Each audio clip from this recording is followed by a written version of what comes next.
बिस्मिल्लाहिर्रहमानिर्रहीम। अस्सलाम वालेकुम मेरे प्यारे दोस्तों, आज हम आपको गरीब और अमीर की ईद कैसी होती है ये कहानी सुनाएंगे। कहानी को पूरा सुनने के लिए वीडियो को लास्ट तक जरूर देखें। दोस्तों, आपकी सपोर्ट की बहुत ज़रूरत है। आपसे दिल से गुजारिश है कि मेरे चैनल को सब्सक्राइब और लाइक करें। रमज़ान का पाक महीना ख़त्म होने वाला था। हर ईद की तरह रहीम को इस ईद का भी बेसब्री से इंतज़ार था।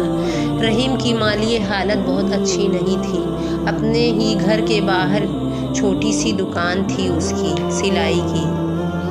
रहीम ने अपने अब्बू से सिलाई का काम सीखा था। उस ज़माने में सिलाई का काम बढ़िया चलता था, लेकिन अब वक्त बदल चुका है। लोग ज़्यादातर रेडीमेड कपड़े पहनते हैं और रेडीमेड कपड़े खरीदते भी हैं। यही वजह थी कि सलीम का काम लगभग बंद पड़ गया था और इसलिए सब कुछ बहुत मुश्किल हो गया था। रहीम की बीवी सलमा रहीम से कह रही थी, सुनिए जी, बच्चों का बड़ा मन है नए कपड़े पहनने का, तो एक एक जोड़ा दोनों बच्चों के लिए सिल दीजिए ना, और वो सिमई भी।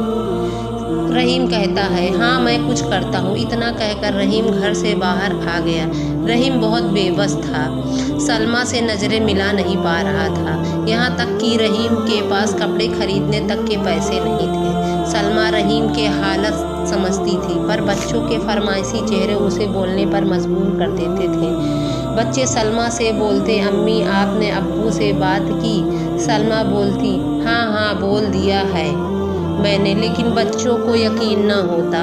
यहाँ तक कि बेटा रहमान जो 7 साल का था बोलता है, इस बार भी ईद बगैर कपड़ों के ही मनेगी और अम्मी सेमई पानी में उबाल कर दे देगी। सलमा अपने बच्चों की फरमाइश से बहुत बेबस हो गई थी और रहीम के आते उसने बोला, सुनिए जी, कल से मैं पास वाली बिल्डिंग में काम करने के लिए जाऊंगी।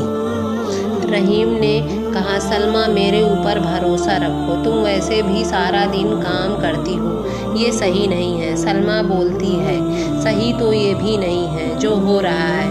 बच्चों ने कितने मन से रोजे रखे हैं, ईद पर उनके लिए कुछ न कुछ तो होना ही चाहिए।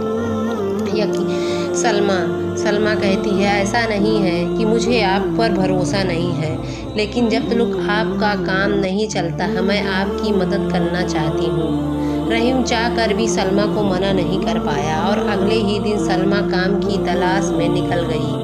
उसने एक घर में काम के लिए पूछा तो उस घर में काम करने वाली की ज़रूरत थी। उसने सलमा को काम के लिए रख लिया और बोला, तुमको सारे काम करने आते हैं या नहीं? सलमा ने कहा, जी मैडम, मैं घर सारे काम कर लेती हूँ।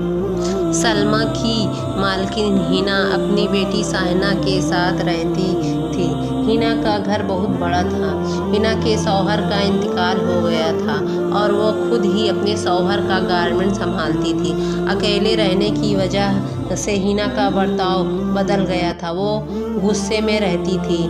हिना सलमा से बहुत गुस्से में बात करती थी, बात बात पर उसे डांटती थी। सलमा मजबूर थी। हिना बार बार उसे काम से निकालने को कहती, लेकिन सलमा गुजारिश करती कि उसे काम से न निकाले। हिना ने सलमा से कहा, महीना पूरा होने पर ही वो सलमा को तनख्वाह देगी।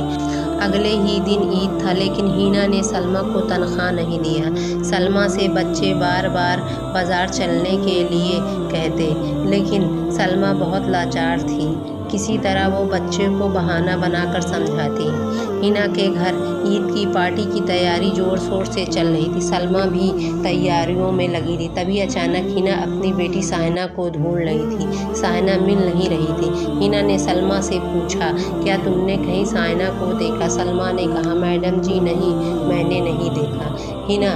हिना अपने मन ही मन में ये तय कर लिया था कि साहिना को हिना ने गायब किया है। सलमा बार बार अपनी सफाई दे रही थी, पर हिना नहीं मानी। हिना पुलिस को फ़ोन करने ही वाली थी, तभी अचानक साहिना खुद ही वहां आ गई। साहिना के हाथों में ढेर सारे कपड़े थे, जिसको सलमा के हाथों में देते हुए कहा, आंटी ये लीजिए, नए तो नहीं है पर बहुत पुराने भी नहीं है, मैं इनको स्टोर रूम से लेकर आई हूँ, अब तो आपके बच्चे खुश हो जाएंगे ना।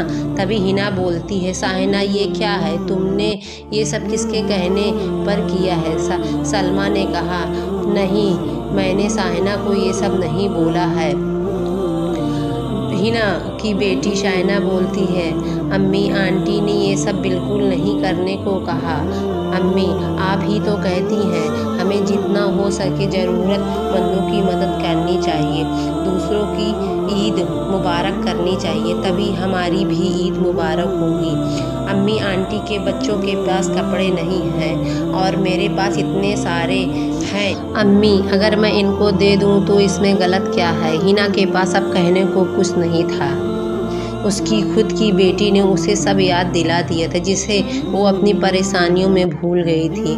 उसने साहिना से कपड़े लेकर सलमा के हाथों में कपड़े दे दिए और सलमा से उसने माफ़ी मांगी और बोली, सलमा तुम्हारे तो एक बेटी और एक बेटा भी है, इतने कपड़ों में काम नहीं चलेगा।